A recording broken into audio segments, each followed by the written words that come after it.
میرے بھائی گئے ہوئے تھے حج کرنے کے لیے، تو میں ایئرپورٹ پہ ان کو ریسیو کرنے کے لیے کھڑا تھا، تو میرے ایک استاد محترم بھی اپنے کسی عزیز کو لینے کے لیے کھڑے تھے، تو وہ ایسے ہی انتظار میں کھڑے تھے، مجھ سے پوچھتے ہیں آپ نے حج کیا ہوا ہے؟ میں نے کہا نہیں۔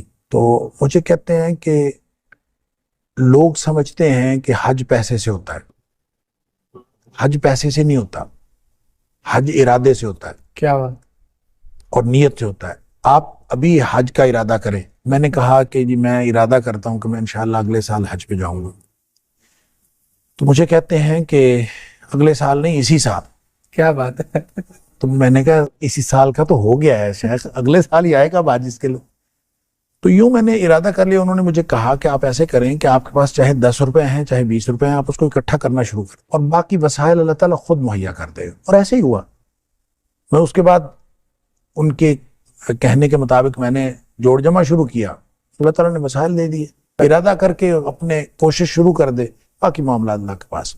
دوسرا یہ جو کیفیت کی بات آپ کر رہے تھے، میرا خیال ہے کہ یہ ہر ایک کی کیفیت جو ہے وہ الگ ہے، اور اس کو بیان نہیں کیا جا سکتا علمی طور پر اور روحانی طور پر۔ میں چونکہ ایک انتہائی بہت ہی ادنا اور پہلے قدم کا طالب علم ہوں، مجھے علم نہیں ہے کہ یہ باتیں لوگوں سے شیئر کرنی چاہیے کہ نہیں، لہٰذا میری جو کیفیت وہاں ہوئی، میں کسی ایک آدھ دفعہ کسی جگہ شیئر کر چکا ہوں، کر بیٹھا ہوں یوں کہہ لیں، اور اس کے بعد میں نے طے کیا تھا کہ میں نے آئندہ یہ شیئر نہیں کرنا۔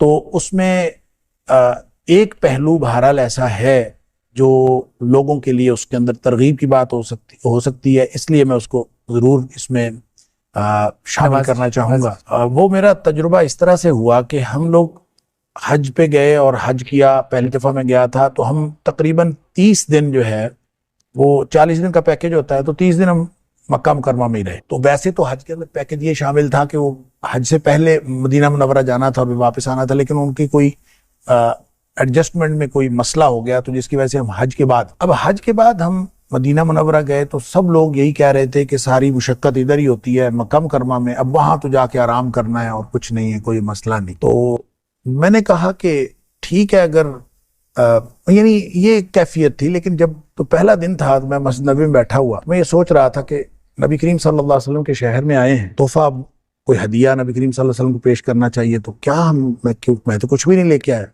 ایسے خیالات آ رہے، کیا بات، اور سوچتے سوچتے یہ خیال آیا کہ نبی کریم صلی اللہ علیہ وسلم کو پیش کرنے کے لیے درود شریف سے بہتر تحفہ کیا ہو سکتا ہے۔ پھر سوچا کہ درود شریف تو ہمیشہ پڑھتے رہتے، پھر خیال آیا کہ اتنا پڑھیں جتنا کبھی نہیں پڑھا، سبحان اللہ، تو پھر یہ شاید کوئی ہدیہ ہوگا نبی کریم صلی اللہ علیہ وسلم کی بارگاہ میں۔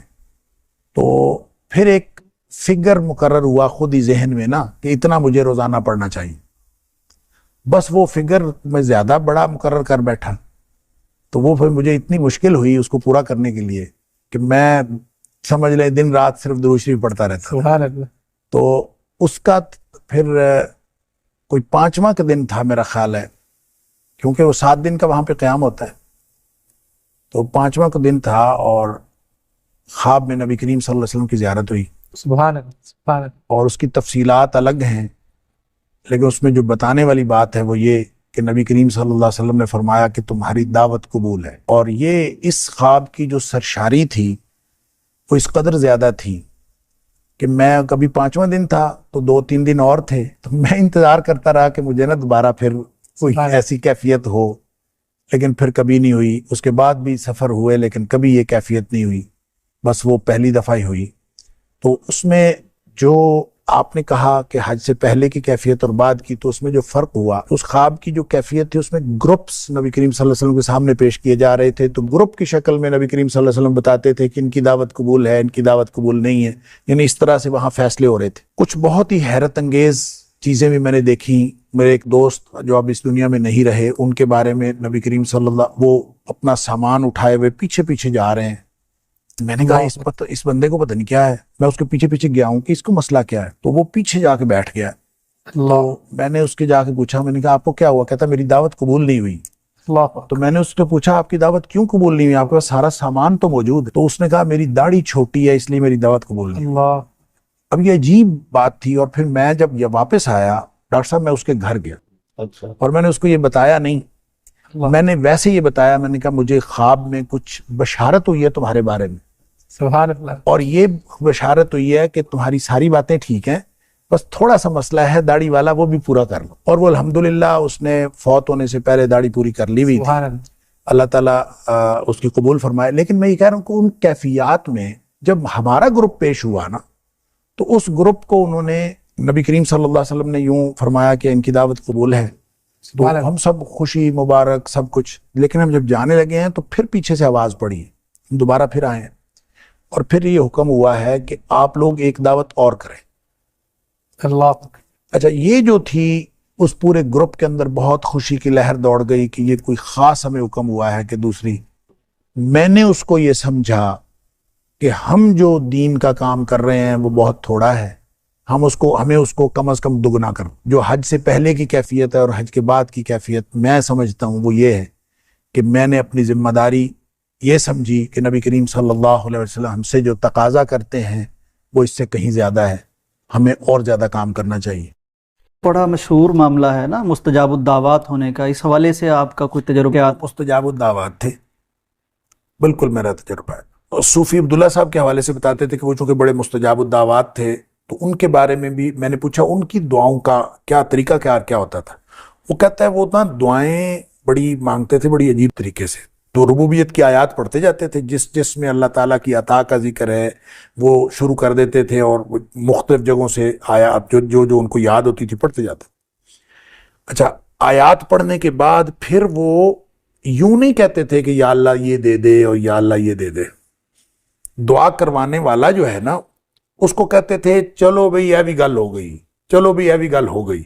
وہ کہتے ہیں مثلاً ایک بندے نے خبر سنا دیتے. ہاں جی، ایک بندے نے جو ہے اس نے کہا جی آپ دعا کریں اللہ تعالیٰ بیٹا عطا کرے. یہ صوفی عبداللہ صاحب کی بات ہو رہی ہے. یہ صوفی عبداللہ صاحب کی بات جو مجھے صوفی عائشہ صاحب نے بتائی. بالکل. تو کہتے ہیں کہ وہ یوں کھڑے رہے، آیات پڑھتے رہے، تو پھر اس کے بعد کہتے ہیں کہ یہ لو چلو جی ایک پتر، چلو جی 2 پتر، 3 پتر، 4 پتر، 5، 6، 7، 8 بڑے نے. سبحان اللہ.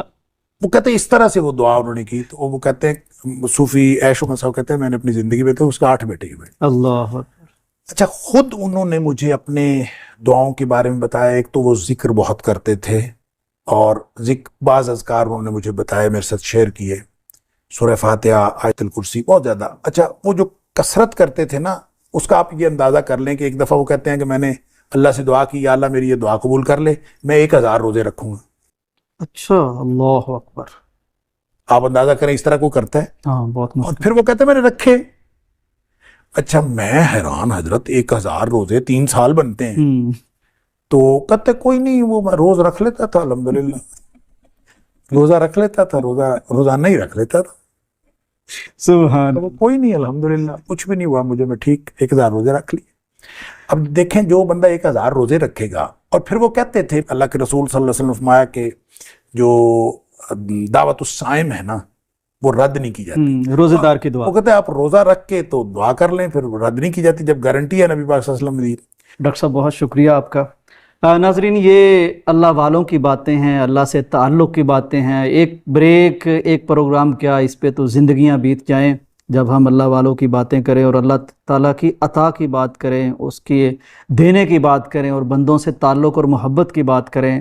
وقتاً آدمی اشش کر اٹھتا ہے کہ کس طرح ایک شخص 1000 روزے کی بات کرتا ہے، اور 10 پارے وہ نوافل میں پڑھ دیتے تھے. اور اللہ سے جب ایسا تعلق بن جائے تو پھر تو پیارے پیغمبر کی حدیث بھی ہے کہ اللہ تعالیٰ وہ جو بندہ کہتا جاتا ہے اللہ کرتا جاتا ہے.